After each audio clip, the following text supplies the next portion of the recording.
Hello, my name is Sian. Thank you very much for watching. Please subscribe if you would like to see more from me. There are a whole host of different videos on this channel and I'm sure there'll be something that you would like. I'm here today to talk to you about walking with children and my top 5 tips for doing so. My children are 6 and 8 now and we can easily go out for a 4-mile walk in the countryside and it generally works.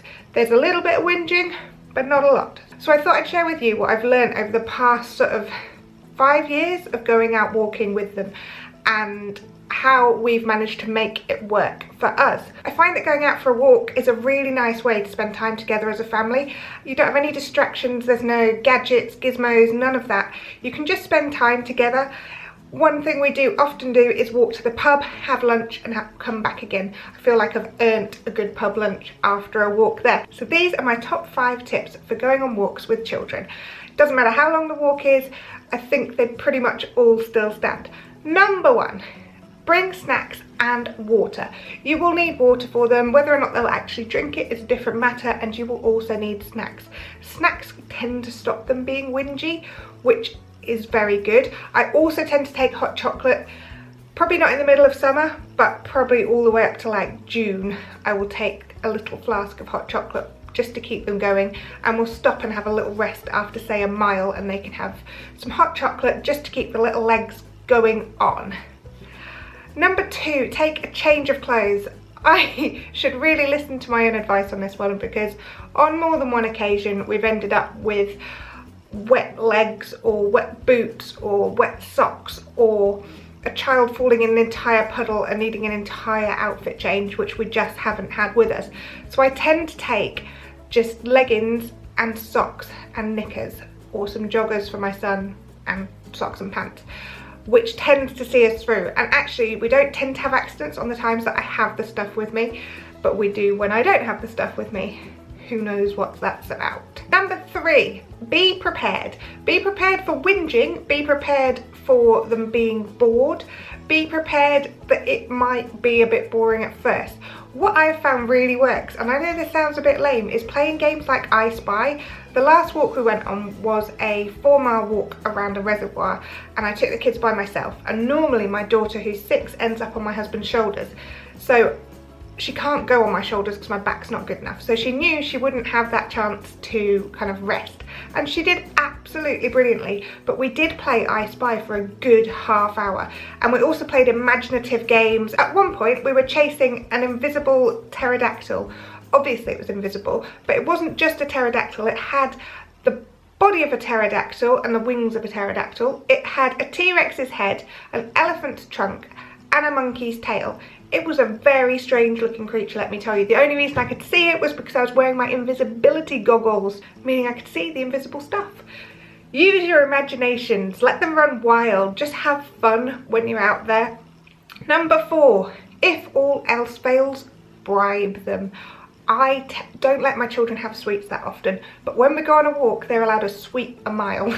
And sometimes that like turns into every half a mile near the end when their little legs are getting tired. But bribery works.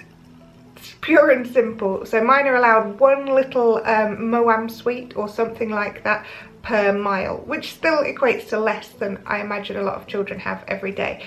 And it gives them something to look forward to, something to keep going for, and just gives them a little burst of sugar and energy to keep them going as well. Number 5, enjoy nature, enjoy where you are, enjoy looking out at different types of birds or different types of animal, different things you haven't seen before.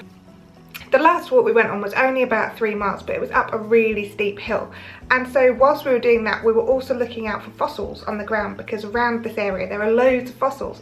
So it was really nice to kind of find these fossils, find different animals. We saw a millipede, we saw grouse, we saw all kinds of things on this walk that if we hadn't been looking for we wouldn't necessarily have seen. Oh, and a falcon as well.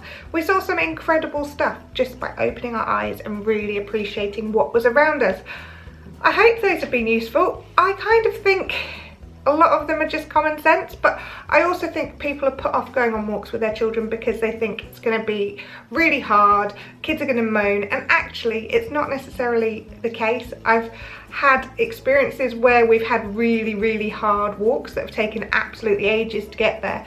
In fact, on Mother's Day we went on about a 6-mile walk and it took forever because the kids were just moaning. But once they got into it, and once we were sort of climbing up woods, because they seem to like something to do, so once we were going on a different terrain, they both chilled out, and then we were happy, and then we were playing and having fun. And I think that's the main thing, just have fun, enjoy it.